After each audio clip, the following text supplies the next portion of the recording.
제가 아까 냉전 체제 아래서 동구권과 그러니까 사회주의권과 또 서구의 이 자유주의 진영 간의 어떤 정치 군사 기구가 서로 각각 다르게 있었다는 말씀 드렸는데요. 동구권에 있던 것이 바르샤바 조약 기구죠. 그래서 이 기구에 원래는 나토보다 훨씬 뒤에 만들어졌어요.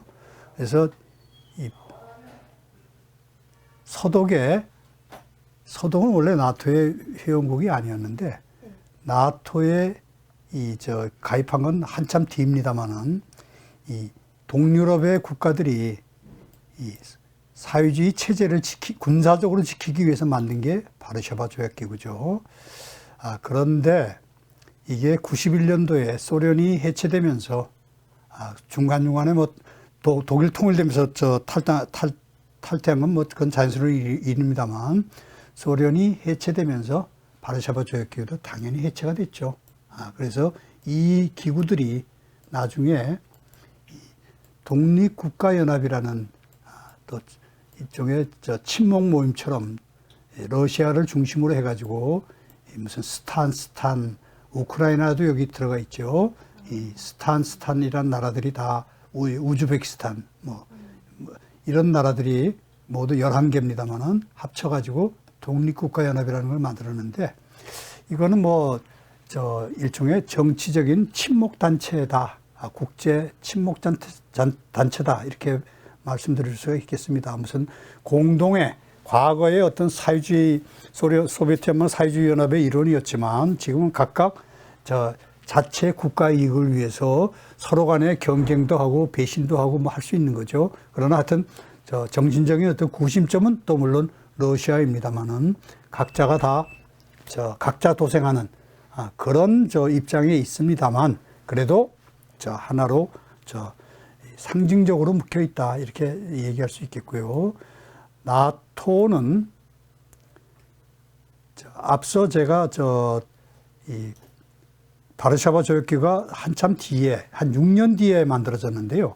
이거는 우리 한국전쟁 전에 만들어졌어요. 그래서 여기에 조항을 잠깐 보시죠. 이 나토의 헌장의 제5항을 보면 회원국에 대한 무장 공격은 전체 회원국에 대한 무장 공격으로 간주한다. 이 유엔의 헌장하고도 같은 건데요. 유엔 헌장에도 유엔 회원국이 공격당하면 다른 회원국들이 공격당하는 거하고 똑같이 간주한다. 이렇게 돼 있죠. 나토도 마찬가지죠. 그러니까 나토에 일단 회원국으로 들어가면 안보가 일단 집단 안보로서 내 나라를 다른 나라 회원국들이 지켜줄 수 있다. 이런 생각을 하게 되는 거죠. 그러니까 약소국들이 러시아를 두려워하는 약소국들이 나토 회원국이 되기를 바라는 이유가 바로 그런 거죠.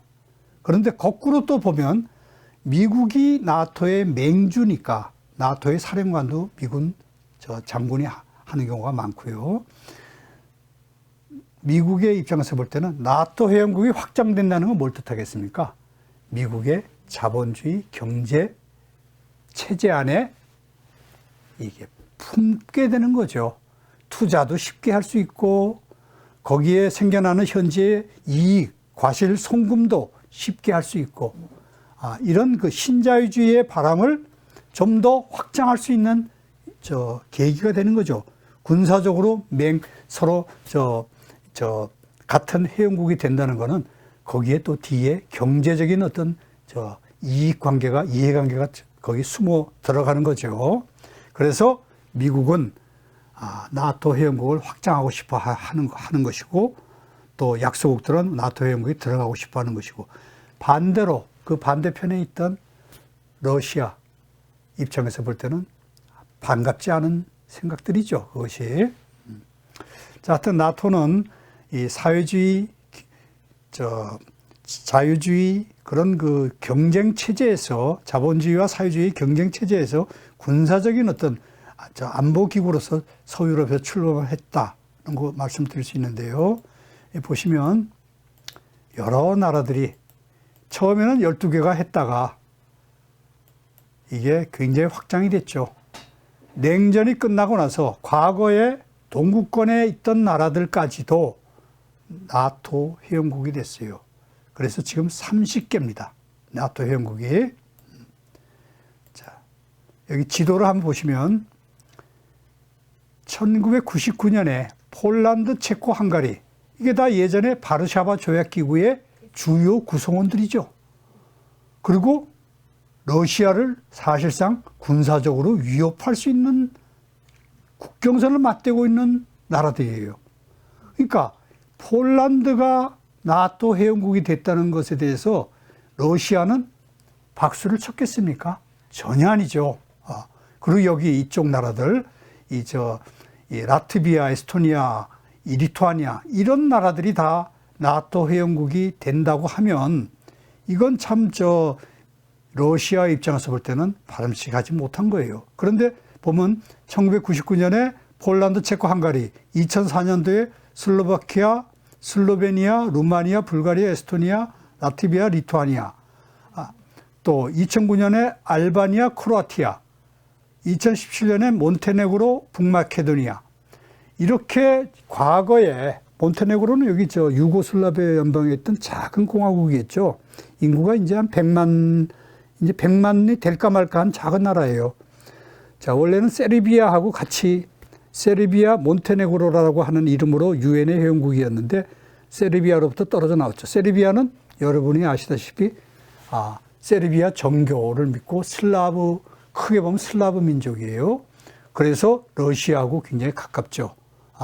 그러니까 세르비아 같은 나라들은 나토 회원국이 아니지만 여기 지금 발칸반도 여기 보스니아도 아직 아니에요. 보스니아도 지금 러시아가 너너 보스니아 나토 들어가기만 해봐 하고 벼르는 그런 상황이죠. 그렇기 때문에 보스니아를 받고 싶어도 받지 못하고 있는데요. 우크라이나가 바로 러시아와 국경을 맞댄 큰 나라가 폴란드로부터 더 훨씬 동쪽으로 러시아에 맞댄 여기 지금 벨라루스라고 작은 나라가 있죠. 여기도 친러시아 쪽이에요. 친푸틴 쪽. 근데 여기가 우크라이나가 나토 회원국이 된다면 러시아 입장에서는 아주 바람직하지 못하죠. 그러니까 이번에 이런 큰 사단이 난 거죠. 근데 러시아의 푸틴이 우크라이나를 쳐들어가는 걸 보면서 북쪽에 있는 핀란드, 스웨덴 이 나라들은 어떻게 생각하겠습니까? 이미 노르웨이는 나토 회원국이에요. 우리도 이참에 나토로 들어가는 게 우리 국가 안보를 위해서 이롭겠어.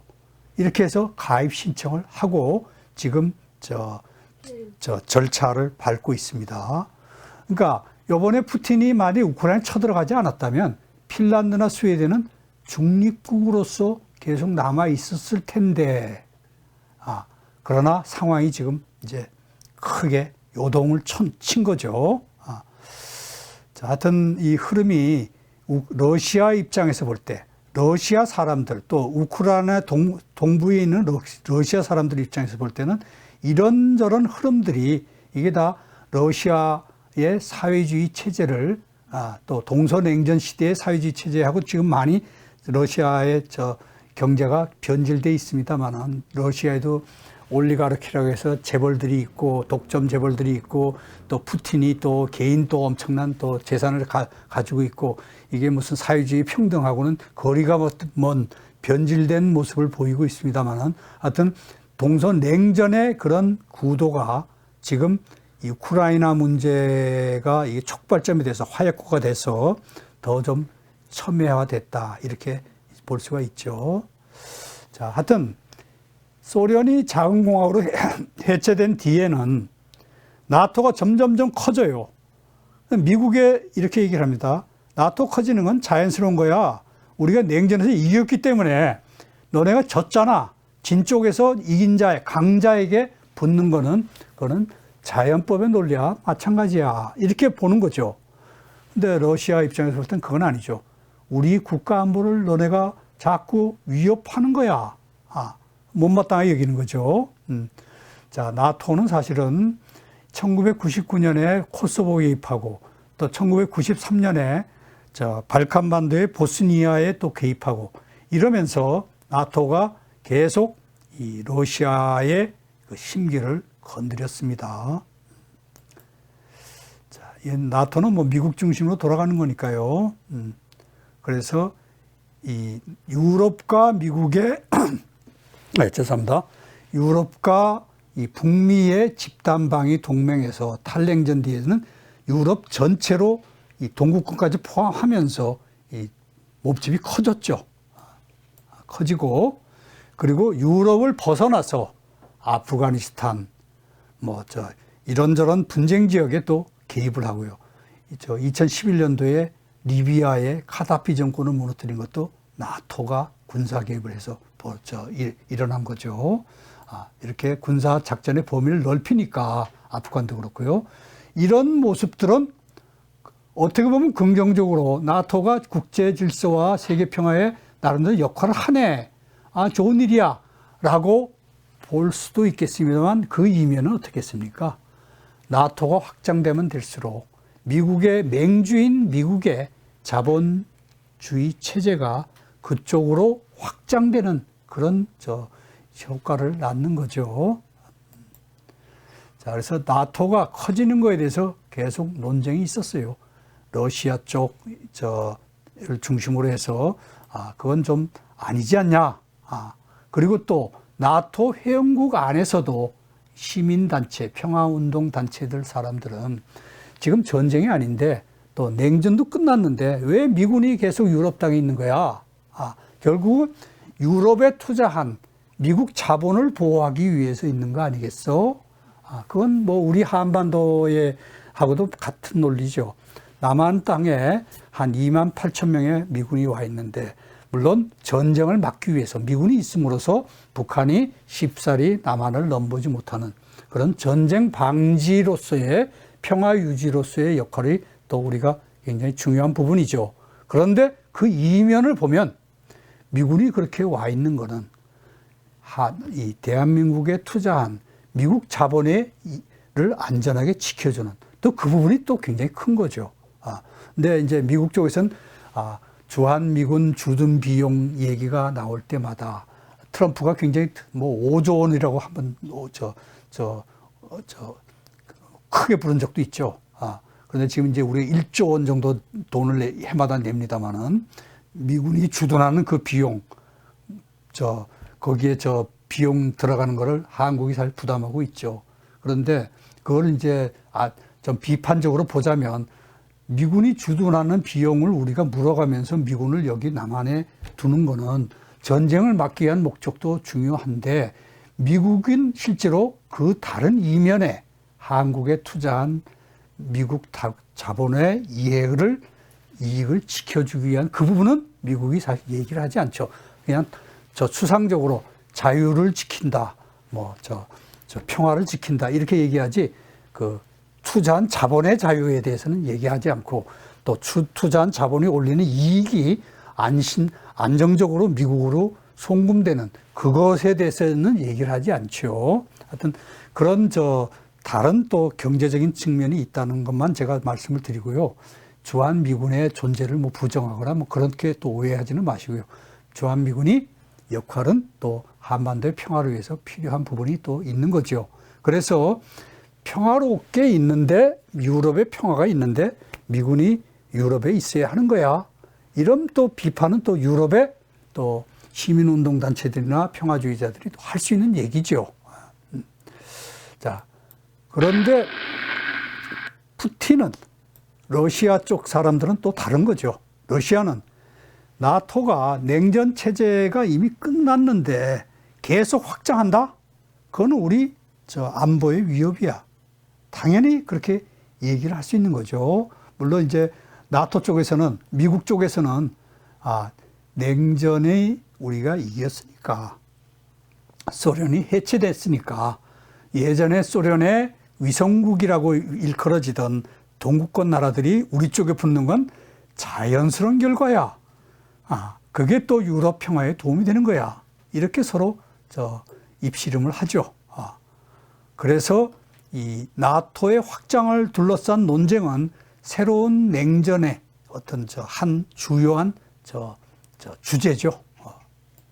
자, 그런데 군사적으로만 지금 말씀을 우리가 나토를 보면 유럽을 볼 건 또 아니고요. 경제도 있죠. 경제가 이제 유럽이 하나가 된 그런 나라 기구가 유럽연합이죠. 유럽연합. 그래서 여기는 화폐나 또 여권도 서로 다 같이 쓰는, 그래서 유럽이 지역이 한 나라가 됐죠. 이른바 이제 초국가라 그러는데요. 국가의 그 어떤 하나의 주권은 다 보류가 되고, 유럽연합이라는 틀 속에 유럽 의회도 두고 유럽 재판소도 두고, 그러면서 유럽을 자유롭게 오고 가고 무역에서 관세도 서로 매기지 않고, 그래서 이게 한 나라가 됐죠. 그런데 여기 보시면은 나토 회원국들이 여기 다 들어와 있어야 되는데 들어와 있지 못해요. 알바니아 여기 없죠. 가장 최근에 가입한 나라가 크로아티아인데 벌써 9년 전이에요. 그럼 나머지 동구권 나라들 중에 가입한 나라들은 체코슬로바키아의 슬로바키아, 또 유고슬라비아의 한 공화국이었던 슬로베니아, 또 여기 체코, 폴란드, 헝가리 이 정도예요. 그럼 나머지 나토 회원국이었던 나라들 중에 유럽연합의 회원국은 안 돼 있어요. 왜 그런가 하면 유럽연합의 회원국이 됐다면 공동의 어떤 책임 같은 걸 져야 되는데, 한 나라가 이를테면 디폴트, 경제 채무 이행을 못한다. 그래서 외환위기가 생겨난다. 경제 불안이 생겨난다. 그러면 유럽연합 국가들이 부담을 주잖아요. 몇 년 전에 그리스, 터키, 아일랜드, 또 아이슬란드, 이게 다 유럽에 있었던 경제 위기인데요. 터키는 그래서 유럽연합 회원국이 아직은 못 되는 거는, 명색은 유럽 쪽에서 이렇게 얘기를 해요. 터키는 너네 인권 제대로 지키고 있지 않잖아. 터키 인구의 5분의 1인 쿠르드족을 터키가 분리독립을 막겠다고 엄청나게 정치적으로 탄압을 합니다. 그러니까 거기서 인권 문제가 생겨나죠. 그것 때문에 유럽연합이 못 들어오겠다. 하지만 나토 회원국이에요. 그러니까 군사적인 필요는 미국이 나토를 터키를 이용하면서도 경제 부분에서는 부담이 되니까, 터키가 워낙 큰 나라죠. 그렇기 때문에 터키를 유럽연합에 들여오지는 않습니다. 동구권의 작은 가난한 나라, 알바니아 같은 나라들이 유럽연합에 들어가지 못하는 이유도 다 희망은 하지만 못 들어가고 있어요. 우크라이나, 유럽연합에 들어가고 싶어 하지만 덩치도 크고, 그러나 먼저 순서는 나토 회원국이 되는 게 먼저 순서겠죠. 일단 들어가기 쉬우니까요. 근데 그것을 이제 러시아가 안 된다 하고 막아서면서 이번에 큰 전쟁이 터진 거죠. 자, 여러분, 여권도 서로 나누고, 또 돈도 서로 같이 할 수 하는 그런 한 나라가, 단일 경제, 단일 공동체가 돼 있죠. 여기에 들어갈 수 있으면 참 좋겠죠.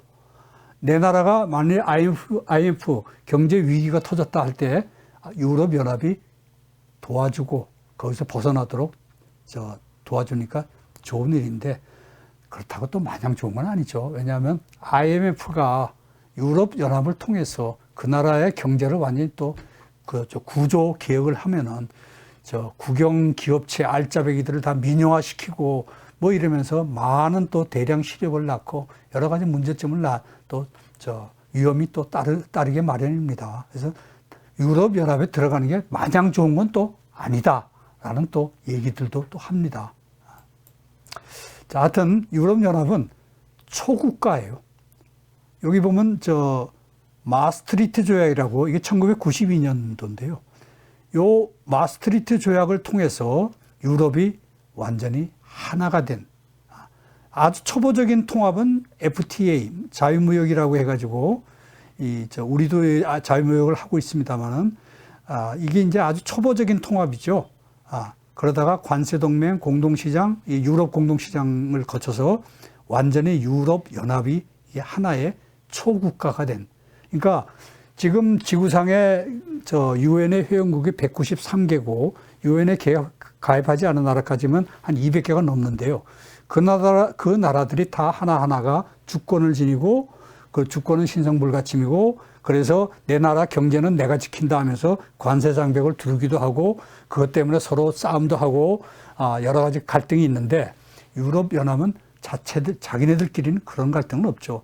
근데 이제 영국이 2020년에 탈퇴한 거는 우리가 좀 불이익을 받는다는 그런 생각이 또 많기 때문에 탈퇴를 한 거죠. 자, 하여튼 제 말씀은 다시 이제 오늘 주제인 우크라이나로 다시 돌아갑니다. 그래서 이제 결론까지 조금 살펴보고 말씀을 끝낼 생각입니다만, 자, 우크라이나하고 러시아가 싸우는 거는 결국은 이게 신냉전 구도의 충돌이다. 나토의 확장을 둘러싼 갈등이다. 이렇게 일단 거기에 주요한 원인이 이제 들어있는 거죠. 그래서 이 러시아계가 많은 우크라이나 동부 쪽 사람들이 분리 독립을 추진하고 그런 것이 다 이 신냉전 구도에서 벌어진 일이죠.